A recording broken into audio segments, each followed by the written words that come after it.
Maintenant que vous avez informé vos élèves que le cours va être fermé sous peu et qu'ils ont le temps de télécharger leurs documents, vous devez maintenant aller retirer là, la liste de vos élèves. Donc, dans votre groupe, vous cliquez sur les 3 petits points et vous allez dans Gérer l'équipe.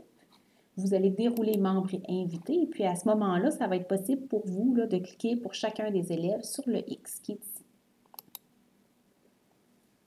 Quand tous vos élèves vont être retirés, vous avez une bonne partie du travail de fait. Là, si vous n'avez pas utilisé de bloc-notes de classe, c'est correct. Vous êtes maintenant en mesure d'ajouter vos élèves comme vous l'aviez fait la dernière fois pour vos nouveaux élèves.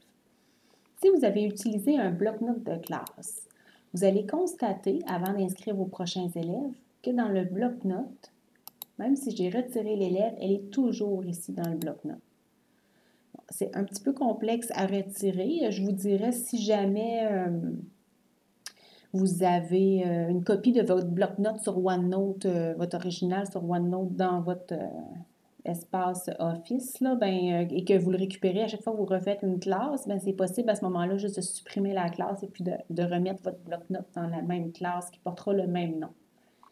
Par contre, si vous voulez vraiment les retirer vos élèves, la procédure est un petit peu complexe. Vous allez d'abord ouvrir ici, dans l'application de bureau.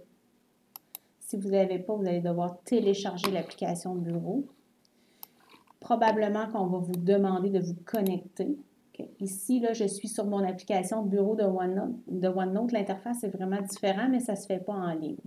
Donc, on a notre bibliothèque de contenu, l'espace enseignant, puis j'ai mon élève ici que je veux retirer. Je vais simplement cliquer droit dessus et à ce moment-ci, je peux faire supprimer. C'est le seul droit qui me permet de supprimer un élève.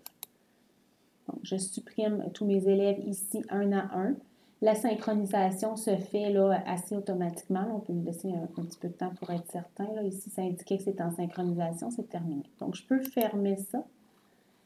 Et puis, je vais être en mesure de faire, de simplement rafraîchir. Là, je vais retourner là, pour être certaine que l'opération s'est bien passée. Et puis, mon élève devrait être disparu. Voilà, c'est la méthode un petit peu complexe, mais c'est comme ça pour l'instant.